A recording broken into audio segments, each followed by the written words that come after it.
Salut et bienvenue dans le 24e épisode du Renard des Surfaces, une émission entre copains où l'on parle de sport au pluriel. Je m'appelle Olivier, je suis ravi de parler avec mon invité de l'actu foot du week-end.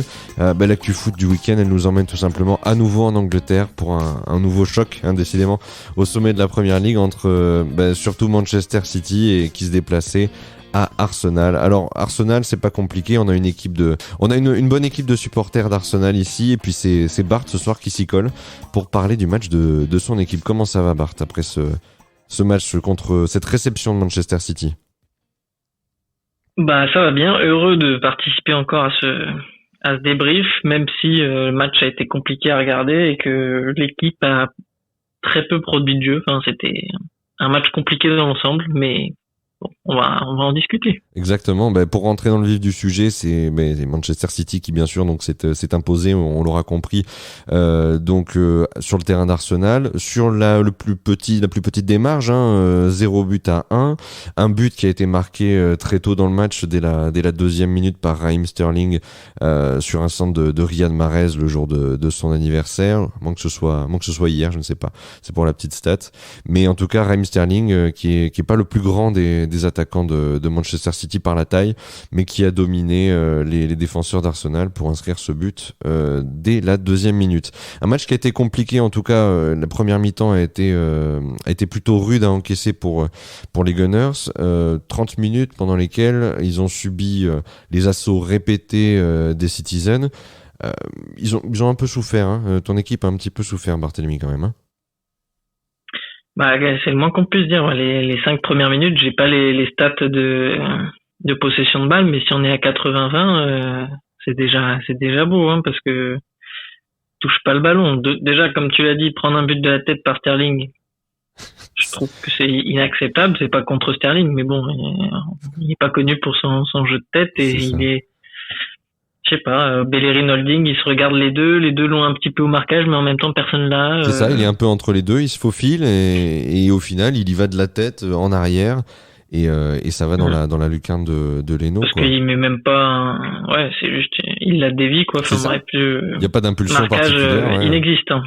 Ouais, donc, en tout cas, comme tu l'as dit, c'est une façon très compliquée de commencer le match.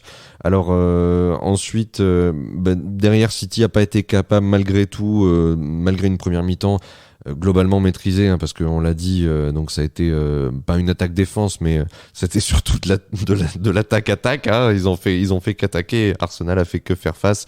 Donc ils ont été quand même courageux en défense parce qu'ils ont pas cédé, ils ont pas plié, ils sont restés seulement avec un but encaissé, ce qui peut laisser quand même si la physionomie du match laisse penser que Arsenal aurait eu du mal à faire autre chose que céder dans ce match.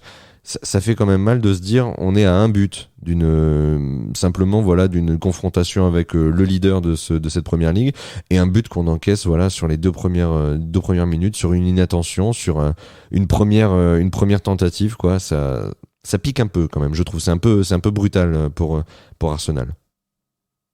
Ouais, clairement, ça te met pas dans les meilleures dispositions, ça te plombe un peu ton début de match, et après, je sais pas si c'est l'effet psychologique, mais tu subis, et c'est très heureux de prendre qu'un seul but après ces 30 minutes, Quand t'as l'occasion de Sterling qui, sur la passe de De Bruyne, là où il fait son crochet, s'il est un peu plus en forme, il la met, je pense. C'est vrai qu'il y a plusieurs, il est ressorti de balle après quand toi t'as le ballon, c'était très très compliqué. J'ai pris un peu des notes pendant le match et à chaque fois je mettais passes très imprécises. Les seules actions qu'il y avait un petit peu, c'était côté gauche. Parce que le côté Tierney Saka, ça fonctionne bien et il y a que par là que ça passait. Le côté droit Bellerin Pepe, c'était inexistant. Ah oui. C'était très très compliqué. Même les défenseurs centraux, j'ai trouvé qu'ils n'ont pas été bons dans la relance. Non, alors après, Holding en plus, il est pas fautif ni responsable, mais il est concerné quand même par l'action qui permet à Sterling de marquer très tôt dans le match. Et puis tu me le disais aussi en préambule, en discutant un petit peu, Pablo Mari n'a pas été impeccable sur ses relances, sur ses sorties de ballon. C'est pas, ils ont pas été flamboyants en défense, même si au final ils s'en sortent avec un seul but dans la musette. Franchement, ça aurait pu être pire. Clairement, ça peut être pire. Mais le plus inquiétant, bon, tu sais que City ils vont avoir des occasions, c'est quand même une très belle équipe et franchement la première demi-heure ils sont très très bons. C'est aussi pour ça que t'as du mal, mais le fait que dès que t'as le ballon, tu perds la balle très rapidement, bah forcément tu passes ton temps à défendre et jusqu'à la 30e minute, tu passes vraiment ton temps à défendre. T'as peut-être deux sorties de balle ou trois qui sont à peu près cohérentes côté gauche. Où Chaka, j'ai trouvé qu'il était pas trop mal, il arrivait quand même à trouver un peu Tierney ou Saka. Ouais. C'est les trois qui ont réussi un petit peu à échanger pour ressortir le ballon. Mais sinon, le reste, c'était le néant. Aubameyang en appui, il sert à rien. Comme je te disais avant, Aubameyang, pour moi, il est bon quand il a de l'espace devant lui et devant la cage. Mais sinon, en ressortie de balle, tout ça, je trouve qu'il est nul. Et j'aurais peut-être préféré dans ce match-là Lacazette pour aider justement à jouer en pivot, à faire des petites remises, à avoir pouvoir ressortir le ballon un peu plus correctement, parce que Aubameyang, il sait pas faire ça. Dès qu'il a un mec sur le dos, il perd le ballon. Donc, au niveau de la compo, je serais peut-être pas parti comme ça. T'aurais privilégié Lacazette, peut-être. Ouais, je pense qu'il s'est dit Aubameyang, il nous servira en contre, parce que peut-être que tu pars quand même du principe que City aura un peu plus le ballon. Oui. Ils le maîtrisent mieux et techniquement ils ont été bien meilleurs, mais j'aurais préféré en fait que à l'inverse on mette peut-être un peu moins de mecs physiques sur le terrain, au milieu notamment aussi, et mettre un peu plus de joueurs techniques pour pouvoir ressortir le ballon, moins défendre du coup et avoir plus de situations devant, parce que si on regarde sur tout le match en termes de situations, il y en a très peu. Il y a il me semble une frappe de Saka, il y a un centre sur Odegaard où il rate son contrôle. Il y a très peu de choses. Ederson, il s'est fait chier. Les chiffres pour Arsenal, c'est un tir cadré dans le match. Bon, pour 3 pour City.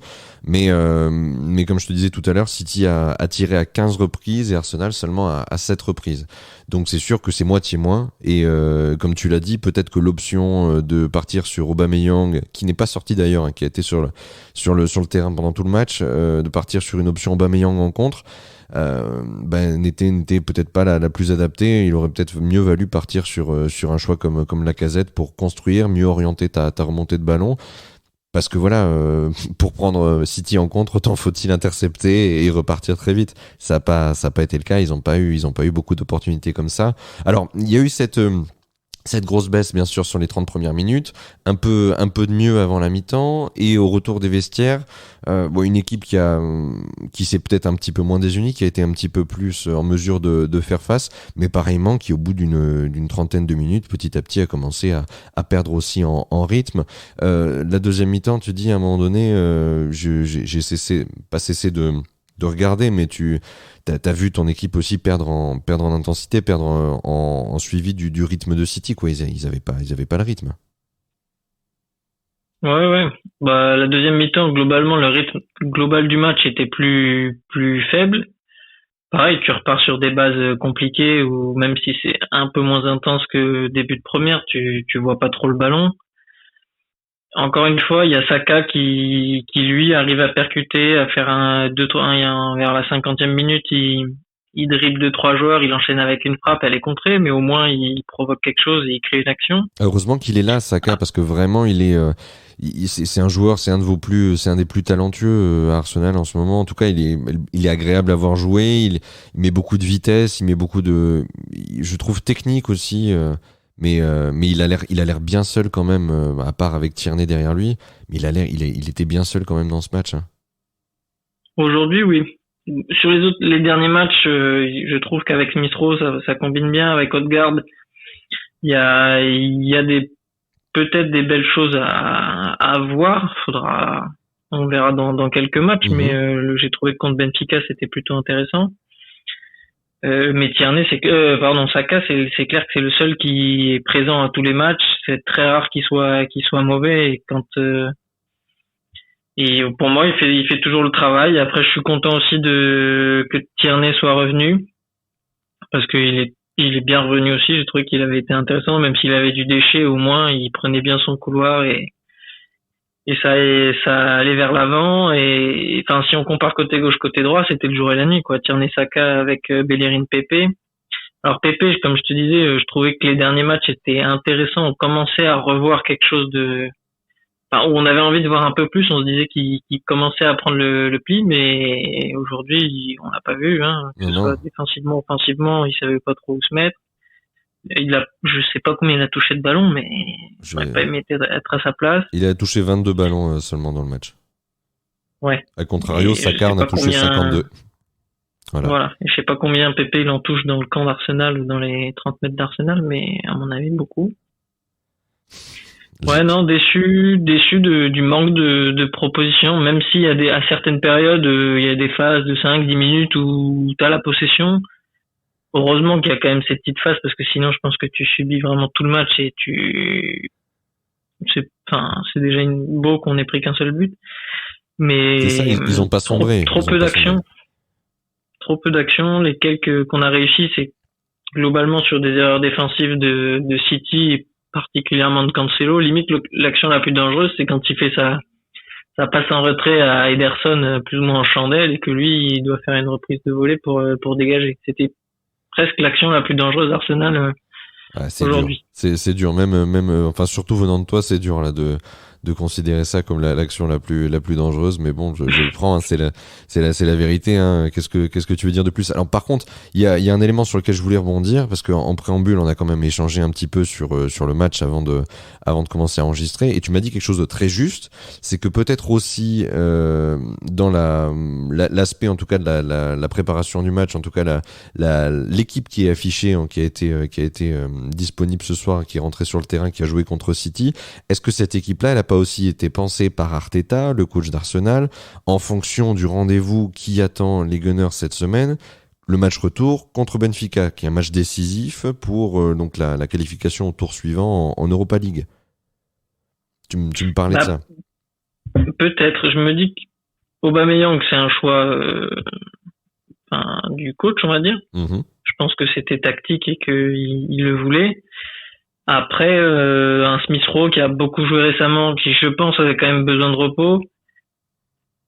S'il n'y a pas Benfica, je pense qu'il est titulaire à la place de Pépé, parce que les trois, Smith Rowe, Odegaard et Saka, récemment en tout cas, c'est ceux qui performent le plus sur les trois offensifs, sans parler de la pointe. Ouais, ils ont la patte chaude, ouais. Après, donc je me dis qu'il pense peut-être à ce match-là comme un Ceballos, mais Ceballos, je sais pas trop si c'est un choix aussi tactique où il voulait mettre El Neni pour avoir un peu plus de physique dans le milieu. Je sais pas. Je pense que ça a joué un petit peu dans son esprit, mais à sûr. Quel point, je sais pas.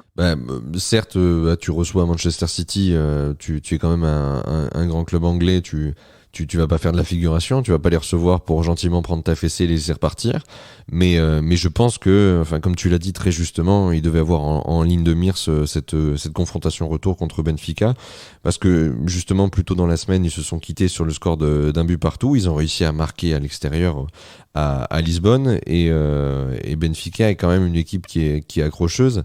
C'est bien un partout, excuse-moi, hein, je suis en train d'y réfléchir. Ouais, c'est ça. C'est bien partout. Ça n'est qu'un partout, malheureusement. Je pense qu'on aurait mérité d'avoir plus ça aurait sécurisé un petit peu. Aubameyang notamment aurait dû marquer plus que ça, mais ça en est resté là, ouais. Et c'est dans 4 jours, c'est jeudi prochain, donc peut-être que certainement ça fait partie aussi de son idée, soit de faire du frais avant cette confrontation retour en 16e de finale, et aussi d'être conscient que tu peux pas espérer dans la situation actuelle produire un niveau de jeu qui submerge Manchester City. Alors, c'est déjà très bien en définitive. Moi j'ai envie pas de me contenter de cette défaite, mais de me contenter quand tu vois les bouillons qu'ils mettent à toutes les équipes qui rencontrent City, 1-0 quelque part, moi j'ai envie de dire que c'est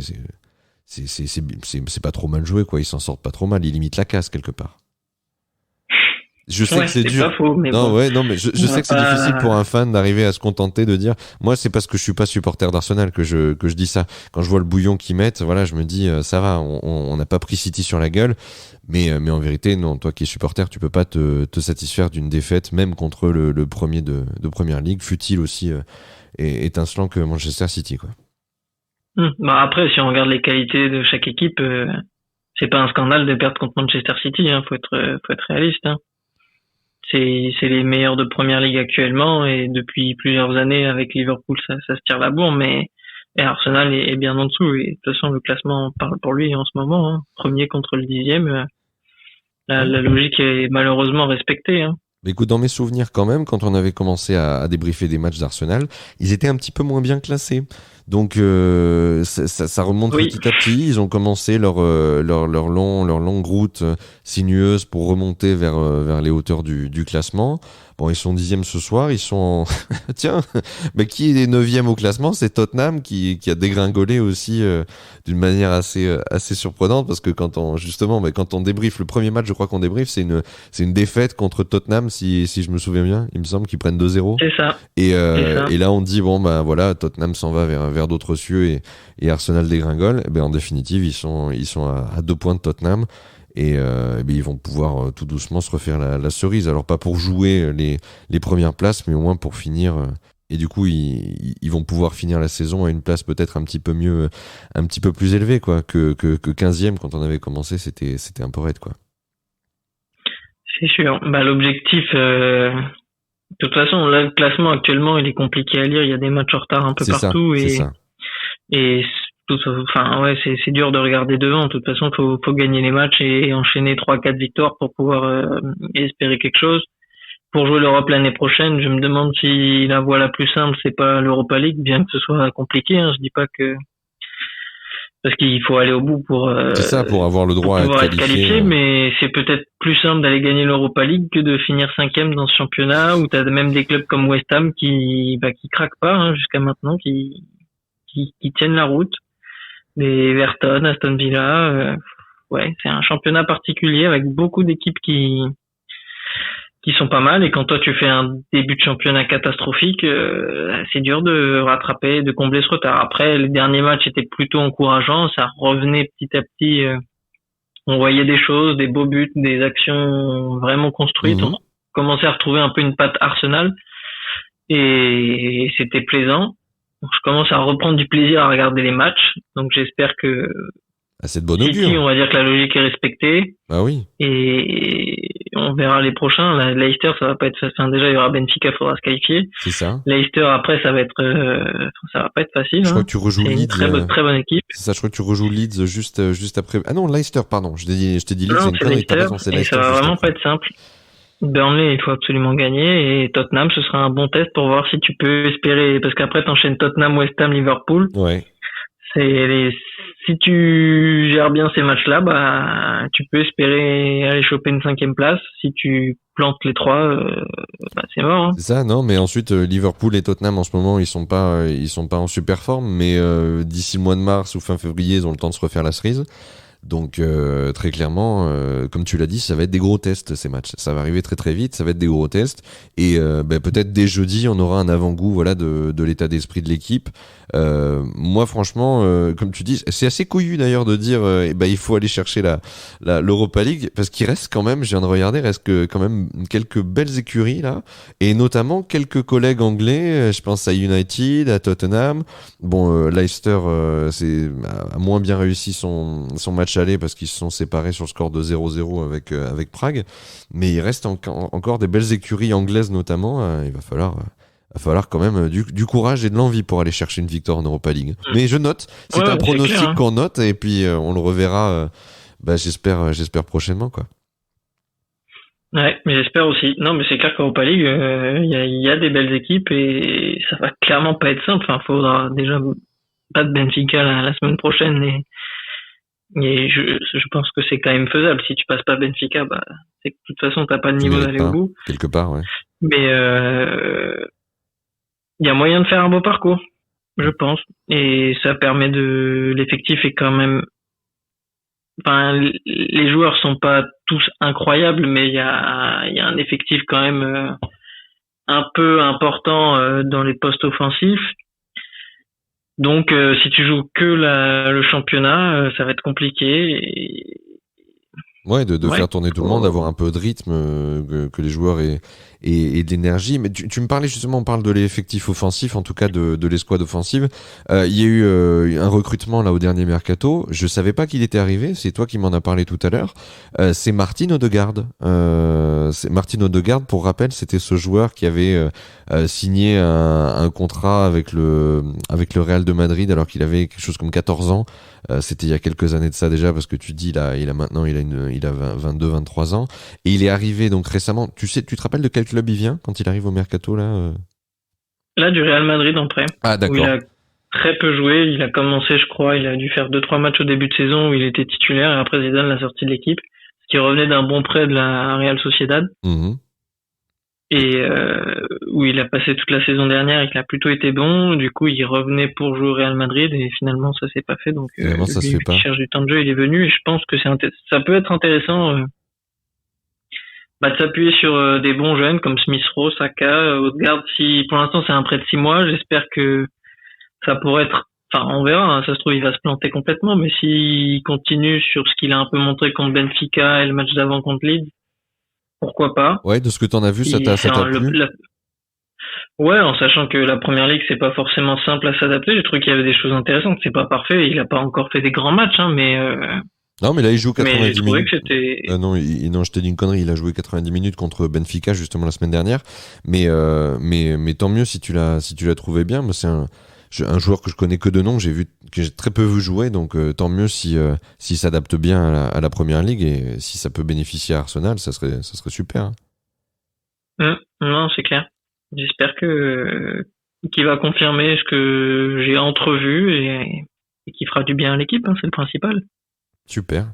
Est-ce que tu veux, là je mets une petite parenthèse, est-ce que tu veux parler d'un sujet en particulier, mettre un mot sur un joueur? Moi, on peut parler quand même un petit peu de Manchester City, que j'ai trouvé quand même très bon les 30 premières minutes, sans attaquant de pointe, avec De Bruyne, Bernardo Silva qui permettait beaucoup, qui finalement décrochait pas mal, mais ce qui fait qu'ils étaient toujours entre les lignes et les défenseurs. J'ai essayé de regarder un peu les placements et pas spécialement le ballon. Ou parfois j'avais l'impression que c'était un peu du marquage individuel, où du coup t'avais Pablo Mari qui se retrouvait devant Xhaka, et sauf que vu qu'il bouge tellement qu'au final ils sont quand même obligés de faire un peu de défense en zone. Et en fait c'est Guardiola, hein, mais les joueurs sont tellement mobiles offensivement que c'est dur de garder le marquage, et c'est vrai que t'as souvent 1 ou 2 mètres de retard. Oui, il te perturbe toute la ligne défensive. C'est ça qui permet de créer les décalages. Hein. Ouais, non, mais c'est sûr. Bah, tu me disais, c'est ce que tu disais plus tôt dans l'épisode, c'est que en définitive, à défaut de pouvoir de voir Arsenal produire autre chose que des phases défensives, bah tu regardais les envolées de City, et donc du coup des trois de devant notamment, et du milieu de terrain qui a bombardé pendant une bonne demi-heure la défense d'Arsenal. Après, ouais, ils ont un effectif assez incroyable. Hein. Je comprends pas encore comment en Champions League ils n'arrivent pas à passer le cap, mais le nombre de joueurs offensifs et au milieu qu'ils ont, c'est assez incroyable. Hein. Quand t'as Mahrez, De Bruyne, Bernardo Silva, Sterling, sur le banc t'as Gabriel Jesus, Agüero, même au milieu après t'as Rodri, là c'était Fernandinho. C'est que des joueurs qui ont du ballon, et ça se voit sur le terrain. Hein, il y a beaucoup moins de déchets techniques que Arsenal ce soir, par exemple. Et non, c'est une belle machine, hein. Mais c'est pas pour rien qu'ils sont sur je sais plus combien de victoires d'affilée et de matchs sans défaite là. Ils ont un joli streak de victoires. Oula, oui, en effet, là, je suis en train d'essayer de regarder sur combien de victoires consécutives, mais c'est énorme. Hein. Ça doit être facilement plus d'une quinzaine. Aux alentours d'une. Je crois que c'est aux alentours de 20, voire même peut-être plus. Toute compétition confondue, ouais, c'est assez énorme. Le dernier résultat sans victoire, ça remonte au 15 décembre. C'était un nul contre West Brom en première ligue, du coup. Ouais. Partout. Sinon, depuis, c'est des victoires, que des victoires. Ouais, je crois qu'il disait 18 victoires sur quand même les 25 matchs de première ligue.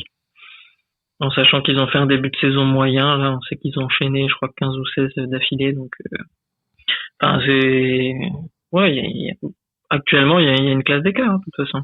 Ouais, et puis surtout j'allais te dire, bon, il est pas avec nous pour en parler parce que on va respecter son petit cœur et on va pas non plus l'accabler, mais on connaît des fans de Liverpool qui souffrent beaucoup en ce moment parce que du coup ça aussi ça décroche au classement. Les rivaux de City petit à petit on dégringolé, hein, on l'a dit, donc Chelsea qui était descendu mais qui a mené plutôt le championnat, Liverpool, Tottenham, et donc maintenant le quatuor de tête c'est City, Leicester, United et West Ham avec 59, 49, 47 points pour United qui est en train de jouer d'ailleurs son match là c'est contre Newcastle. On joue la 12e minute et il y a 0-0 pour l'instant. Donc United 3e et West Ham qui est en 4e position à 45 points. Donc comme tu l'as dit, il y a certes des matchs en retard, il y a certes du décalage, mais on a un quatuor de tête avec Leicester et West Ham, mais il manque Liverpool, Tottenham qui ont l'habitude de jouer voilà, j'allais dire aussi Arsenal a l'habitude d'être en haut, mais Liverpool et Tottenham étaient des équipes qu'on attendait il y a plusieurs semaines de ça, qui trustaient le haut du classement il y a plusieurs semaines de ça, et qui se sont petit à petit effrités, qui ont vu leur bons résultats s'étioler. Et donc du coup ça laisse encore plus de marge à City. Donc c'est pour ça quand tu dis il y a une classe d'écart, mais il y a littéralement 10 points d'écart actuellement entre le premier et le second, quoi. Ouais. D'ailleurs Liverpool, je sais pas si c'est à cause de toi, mais depuis que tu as fait le brief avec Marc dis pas contre ça. Tottenham, Non, dis pas ça. ils ont gagné le match d'après quand même. Là, j'ai les résultats. Ouais. Mais sinon, 4 défaites d'affilée, les 4 derniers matchs, 4 défaites. Faut pas dire ça. Après, il va croire que il je va danse. plus les revenir, Marc. Mais c'est ça. Non, mais je danse pas sur un cimetière indien quand même tous les soirs pour faire tomber Liverpool au classement. Non, je suis pas responsable de tout ça. Et mais c'est vrai que c'est quand même un peu dur ce qui leur arrive parce que c'est un gros passage à vide, mais qui est conséquence d'une grosse dégringolade au classement, et ça fait un peu de peine quand même pour le champion en titre. Surtout voilà, quand on a un copain qui aime bien Liverpool, c'est un euphémisme et qui doit pas être très heureux en ce moment. Voilà. C'est moins qu'on puisse dire, surtout après le derby hier. Ouais, on pense à lui. Bah écoute Bart, merci beaucoup d'avoir participé à l'épisode. C'était vraiment super de prendre encore une fois sur ton temps pour venir parler d'Arsenal. Alors j'espère que la prochaine fois on se retrouvera avec une victoire à la clé. Et en tout cas moi je te souhaite la chance, et surtout il faut aller gagner contre Benfica jeudi, hein, c'est très important. Ouais, c'est ce que je nous souhaite. C'est ce que j'espère vraiment, parce que ça peut sauver la saison, et c'est pas infaisable. On y croit. Allez les Gunners, et rendez-vous donc dans la semaine prochaine pour suivre le résultat. On fera probablement un petit débrief là-dessus sur le résultat du match contre Benfica en Europa League. Merci encore Bart, passe une très bonne fin de journée et à très vite. Merci à toi Olivier. À très bientôt sur Renard des Surfaces. Ciao. À bientôt, et encore un joyeux anniversaire. Ah, t'es gentil, merci. C'est cool. À plus.